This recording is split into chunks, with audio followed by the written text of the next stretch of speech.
Alright, back with the, this one will be a lot quicker because I haven't done anything to my son's bike except take off the reflectors obviously and break off those plastic guards or something. But yeah, check this one out. I think it's pretty sweet looking.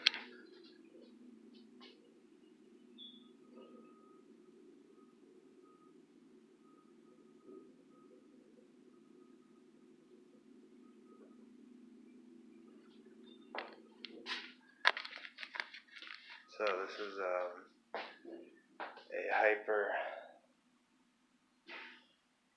brand spinner. I took the stickers off, but it's got a sweet flat black. I put my sticker up there, but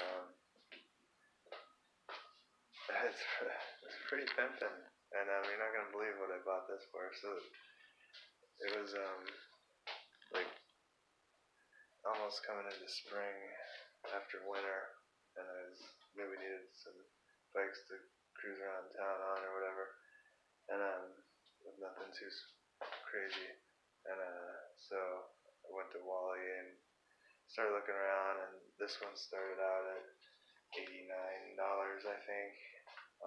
And that one kid in all the videos that he's good on a BMX bike. He buys them at Walmart and just trashes on one of his videos I was watching actually. He walks and he says it on the thing. He's like, "Oh, Hyper," and I think he said $100, but he passed on it because it's obviously not gonna be as quickly destroyed as the ones he's out to just destroy them and make it look cheesy. But yeah, he passed right by this one because it was 10 times better than or 100 times better probably than the one he ended up trashing. But so anyway, so I kept an eye on it. It went down to clearance to $59, right? And I was like, buying a bike for my son. I was like, should I get him he doesn't really ride bikes that much, but he's 16. I was like, I want to get him some cheese dick fucking bike, you know what I mean? And so one day I was like, screw it, $59. And it had been on the clearance for like a couple weeks, and there was still like 5 of them there, so I took it up there to ring it in, and it rung up at $38. So I got this for $38. And this is one thing I was going to say when I had my bike up here is the obsession now with people's rear hubs. The louder and noisier it is, the better. I used to think that was cool too. And since when in order to make an expensive, high quality hub, does it have to be as loud as fucking possible? That's got to be some kind of there's got to be a way that they can do that without making it so clicky. But anyway, so you saw when I was spinning my bike, it was pretty quiet with that Shimano Mega Range cassette, but this one is so smooth, it drives me nuts because I goof off and I'll ride it to the store or something to grab something. This thing rides so freaking smooth, you would not believe it for a 38. It just blows my mind. For instance, and I love how quiet this hub is. It's not a high quality hub, but this is so cool. You literally make no noise flying down and coasting down the road.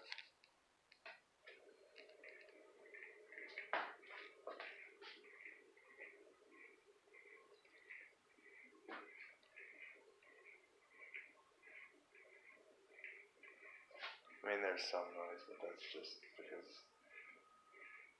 there is. You can't get a $38 bike with no noise, but look at that, how smooth that is, and how it's still just... This one in my bike, I swear I didn't mess with the hubs when I first got it. The last couple times I would OCD and break them open, make sure they were greased, because they were just, you could feel them with your hand just grinding, and I was like, and then sure enough, less than a week later, I'd feel it, and there'd be movement in there, and I'd have to tighten it up again. But so, anyways, I had to stop it. It would have spun for like another 2 minutes probably. And look, like the steering held this kind of tight, but there's no side-to-side movement whatsoever. And the front, so like, what the fuck? And you would not believe how smooth this thing glides down the road. Like, this is one thing though, like, if it would stand up to some abuse, don't get me wrong, but if you were gonna start jumping anything, it wouldn't break right away. But what would happen is this bottom bracket, like I was talking about with mine, wouldn't stay tight. There's no way you could keep an open bearing bottom bracket like this tight if you jumped off of anything more than like a foot or two high. So that's a definite. But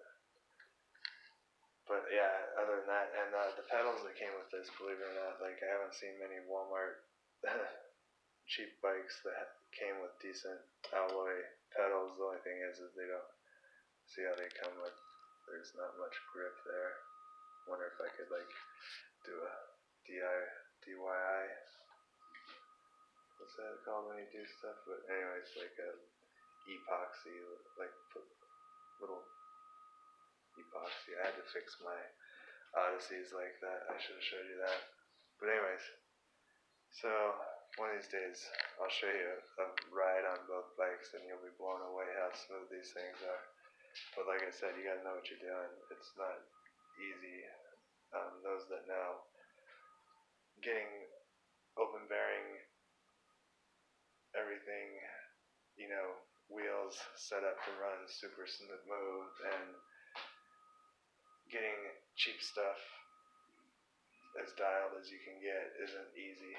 You know what I mean? The nice stuff isn't either, but this stuff is harder to do than the expensive stuff. So that's my boy's bike, and I'll be back with something.